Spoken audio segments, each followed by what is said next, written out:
If you're honest with yourself, because not everybody is. Right. You see all your faults in the marriage. Like no marriage is Yeah.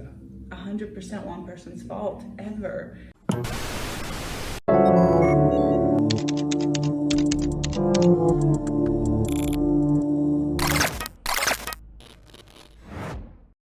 Why do you think that, Pastor Kelvin, as you mentioned, you took yourself out, bought yourself flowers. Why do you think it's not the sexy thing? Like a lot of people don't lean into that. Well, single people. And a lot of men don't lean into that. True. Like, That's specifically. That's yeah. Good. Yeah. Well, I just think that the way that the world has projected it is that, and sometimes we do this even as Christians, we emphasize community over individuality. And sometimes when we do see individuality, we tend to think that this person is prideful, they're into themselves, or narcissistic. This person is really like all these selfies. But I believe that there's a healthy view of loving yourself. The Bible does says, love your neighbor as yourself. We are kind to everyone else. We speak highly to everyone else. We buy flowers, but somehow we don't treat ourselves the way God meant for us to treat ourselves. I mean, we are a holy temple. We are God's image. And I think that there is a way where we need to love ourselves in a healthy way. And in doing that, I think we love others better. But if you see yourself as not being worthy enough, or you see yourself as being broken, sometimes we will project that on others, hurt other people. So I think it's healthy. And as you said correctly, I wasn't raised where guys were emotional, where guys bought flowers for them. I mean, buying flowers, I don't see guys doing that. But I just know that it was a healthy thing for me to do, to have some good self-love. And in doing so, as I said, I saw the benefit of it, because my kids in particular were like, man, Dad's, he's happy, I was more friendly to be around because I'm having a great day. And when you're having a great day, who else is around you is not happier for that? So, yeah. Did you were you hopeful about being married again? Because I feel like I know a group of people who are like, I'm not getting married, they always see, we always see marriages end in divorce, and so their hope for marriage has been plummeted.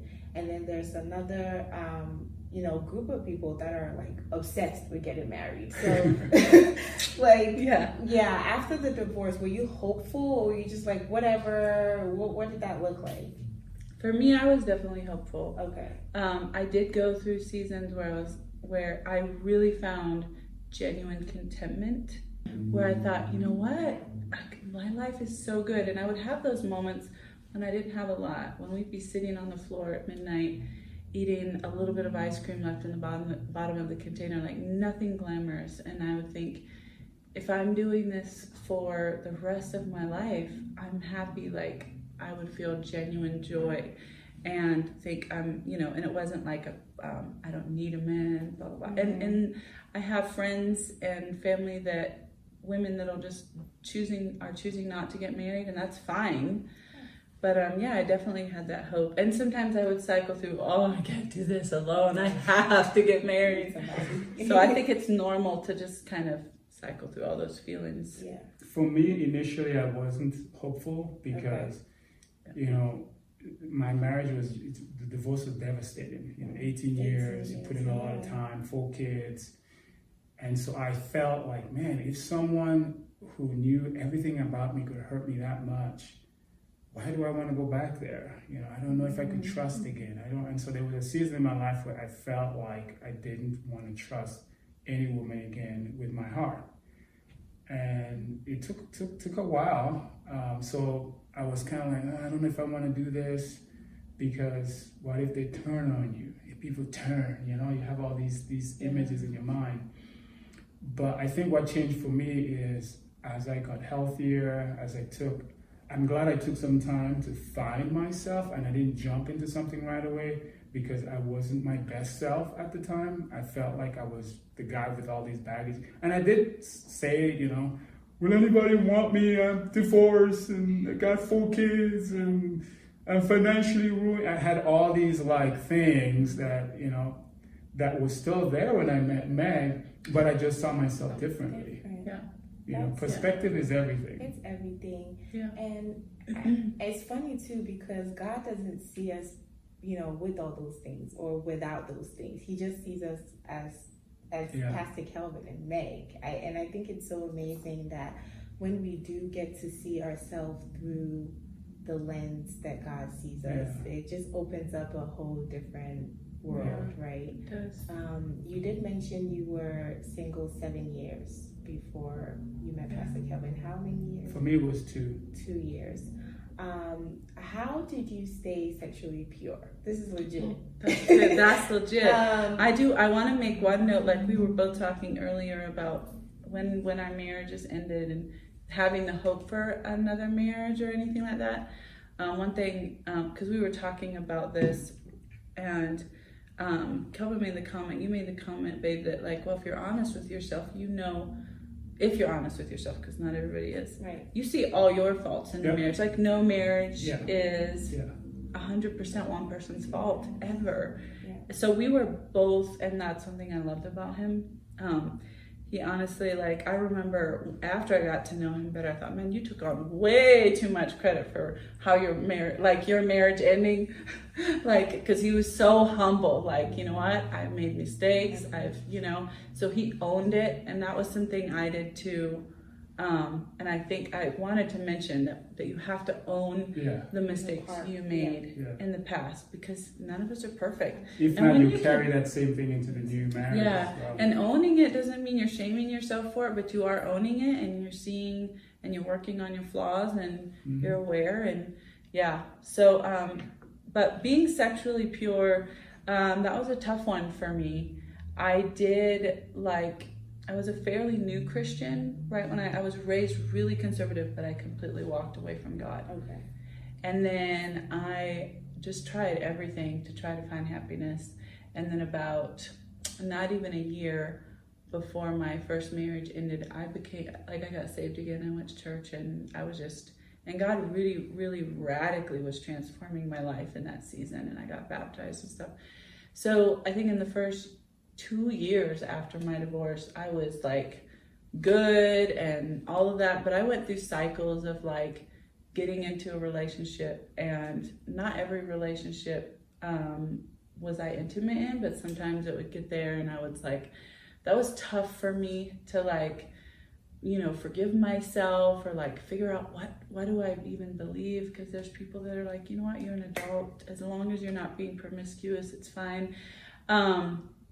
But in my heart, like, even if you're not a Christian, there are secular belief systems that realize that your body is sacred, and when you share it with someone else, you're getting, you're taking on energy and, we say bondage that other person has. So it was really my heart to want to stay sexually pure. And I think for the most part, I would stay sexually pure. And I think it was through just being at church every time the doors were open and being super involved.